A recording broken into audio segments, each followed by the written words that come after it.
윤석열 대통령 당선인이 취임 11일 뒤인 다음 달 21일에 조 바이든 미국 대통령과 첫 한미 정상회담을 열기로 날짜가 확정됐습니다. 이른바 검수 완박과 관련해 당선인 측은 거듭해서 국민투표를 제안하며 강한 의지를 내비쳤습니다. 인수희 취재기자 연결합니다. 조은지 기자. 네, 서울 삼청동 인수위원회입니다. 네, 미국 백악관 측에서 먼저 발표가 나온 거죠? 네, 미국 바이든 대통령이 한국에 온다라는 소식은 앞서서도 계속 있었는데요. 간밤 미국에서 백악관이 오늘 새벽에 정확히 발표를 했습니다. 다음 달 20일에서 24일 4박 5일 일정으로 한국과 일본을 순방한다 이렇게 공식 확인을 한 건데요.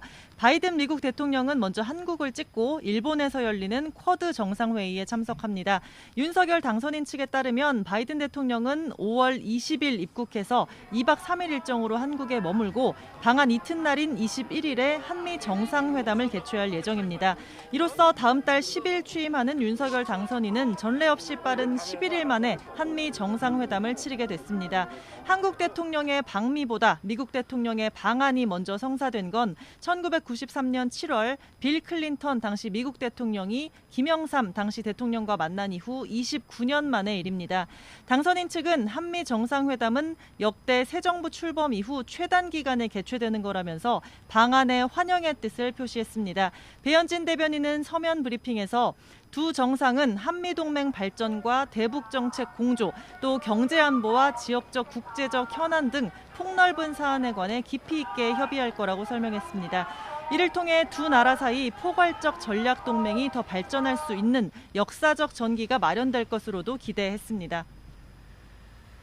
네, 검수완박 이 국민투표에 대해서도 추가적인 입장이 나왔더군요.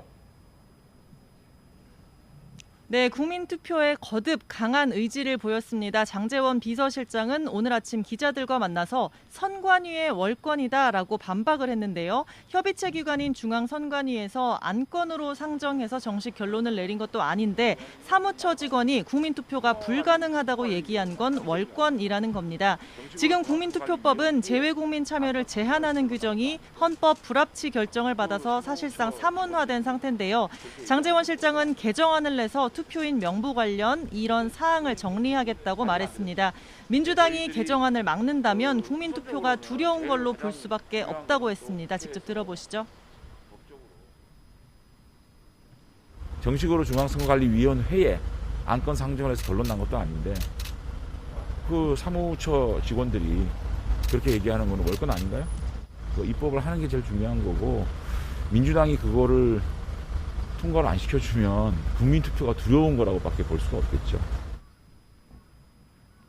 네, 장제원 실장은 아직 윤석열 당선인에게 정식 보고나 건의는 안 했다고 선을 그었는데요. 동시에 문재인 대통령이 국민이 원하지 않는 국회의원과 공직자의 불수사 특권을 주는 검수완박 법안에 거부권을 행사할 걸로 생각한다고 거듭 청와대를 압박했습니다. 지금까지 삼청동 인수위원회에서 YTN 조은지입니다.